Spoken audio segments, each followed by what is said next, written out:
안녕하세요. 잠깐 국어 시간입니다. 오늘은 김수영 시인의 눈에 대해서 공부하겠습니다. 이 시는 1950년대 부패한 정치 상황을 배경으로 쓰여진 시가 되겠습니다. 본문 보겠습니다. 1년을 보시면 눈은 살아있다라는 문장이 무려 3번이나 반복이 됐습니다. 구절을 이렇게 점점 더 식구를 추가하면서 반복한 걸 보고 구절에 뭐라고 합니까? 점층적 반복이라고 말합니다.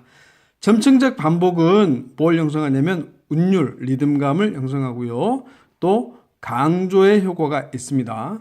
그 다음에 눈은 살아있다 라고 이렇게 딱 잘라서 판단하고 결정하는 듯한 그런 말투죠. 그래서 단정적 어조가 이 일련에 사용됐고요.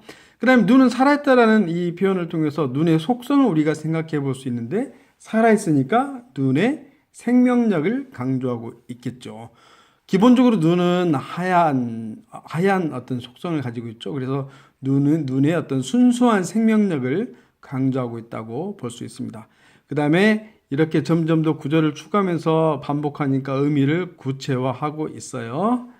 이안을 보겠습니다. 기침을 하자. 갑자기 눈은 살아있다라고 이야기했는데 갑자기 기침을 하자고 이야기합니다. 눈과 기침은 크게 연결이 되지는 않죠. 눈 오면 눈싸움, 눈사람, 군고구마 이렇게 연상될 수도 있겠지만, 겨울에 감기 걸리면 기침, 이렇게 연상이 될 수도 있겠죠. 하지만 시적으로 봤을 때는 그렇게 좀 갑작스러운 듯한 느낌이 들어요. 기침을 하자라고 청용 어미를 사용해서 청용 문장이 구사됐고요. 젊은 시인이여 도노법이 사용됐죠. 젊은 뭐뭐다 무엇이여 도노법이 사용됐습니다. 젊은 시인에게 기침을 하자라고 말하는데 젊은 시인은 누구냐면 시적 화자를 의미하죠. 눈 위에 대고 기침을 하자, 눈더러 보라고 마음 놓고 기침을 하자 라고 이야기하고 있는데요. 이 부분이 제일 중요합니다. 눈더러 보라고 기침을 하자. 그러면 눈을 의인화한 표현이 되겠죠. 그 다음에 눈더러 보라고 마음 놓고 눈이 보고 있으니까 마음 놓고 기침을 하자. 여러분 아까 1년에서 눈은 어떤 속성을 가지고 있다고 했습니까? 생명력을 가지고 있다고 했죠. 그러니까 생명력을 가지고 있고 또 순수한 눈의 어떤 속성을 가진 그런 존재를 믿고 기침을 하자라고 이야기하고 있는 거죠.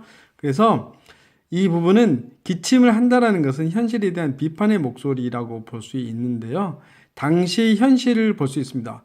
마음 놓고 기침을 하지 못하는 어떤 시대적 현실이었다라고 생각해 볼 수 있어요. 여러분 당시 시대 대통령이 누구셨냐면 이승만 대통령이었는데요.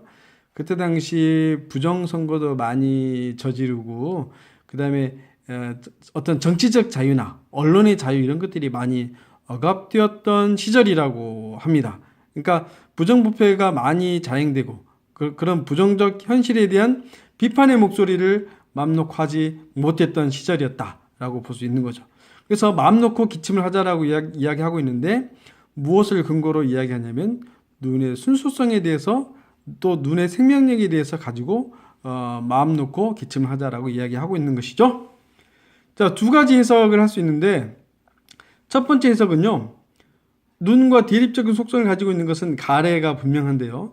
여기에 기침도 눈과 대립적인 속성을 가지고 있는 것이다 라고 많은 참고서와 선생님들이 해석을 할 수 있는데, 여러분 어떻게 보시면 기침을 하자라고 이야기하잖아요. 마음 놓고 기침을 하자라고 이야기하잖아요. 근데 뭐뭐 하자라고 이야기하는 거니까 이 기침을 하는 행위 자체는 이 사연에 나와 있는 가래를 뱉기 위한 어떤 행위니까 기침을 하는 행위는 긍정적인 행위로도 볼 수가 있습니다. 여러분 이제 이 두 가지 해석 중에서는 학교 선생님이 시험에 어떻게 필기를 해 주시느냐에 따라서 그쪽으로 생각하고 넘어가시면 됩니다. 자, 3년을 보겠습니다. 눈은 살아있다. 죽음을 잊어버린 영혼과 육체를 위하여 눈은 새벽이 지나도록 살아있다. 여러분 눈은 새벽이 지나도록 이라는 말은 부정적 현실에 끊임없이 굴복하지 않겠다. 아무리 시간이 가더라도 끝없이 나는 굴복하지 않겠다라는 그런 것들이 강조가 됐고요.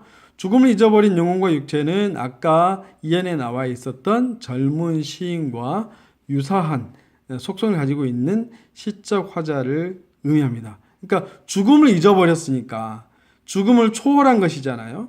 그럼 죽음을 초월한 어떤 생명력을 가지고 있으니까 아까 1년에서 말했던 눈에 생명력이 있는 존재라는 것을 봤을 때 눈과 죽음을 잊어버린 영혼과 육체는 공통적으로 지향하는 바는 생명력 있는 것, 또 순수성을 가지고 있는 것, 이런 것들을 추구하고 있다라고 볼 수가 있겠습니다. 자, 사연에서 또 기침을 하자 이렇게 반복을 하죠. 여러분 1, 3년에서는 눈은 살아있다. 2 사연에서는 기침을 하자. 이런 구조로 되어 있어요. 젊은 시인이여 기침을 하자. 눈을 바라보며 밤새도록 고인 가슴에 가래라도. 여러분 뭐라도는 최선이 아닌 차선이죠. 밥이 없으니 라면이라도 먹자. 여행을 못 가니 영화라도 보자. 이게 최선이 아닌 차선을 의미하는데요. 밤새도록 고인 가슴에 가래라도 마음껏 뱉자라는 말은 의사 표현이 자유롭지 않아서 그런 생기는 마음의 고통, 자유가 억압되고 여러 가지 표현의 자유가 억압된 시절에 고여 있었던 마음에 응어리졌던 그런 것들을 마음껏 뱉자라는 것은 자유에 대한 갈망이 나타나 있습니다. 여기서 이 밤이라는 시야는 억압과 불의의 시대를 상징한다고 해석하시면 되겠습니다.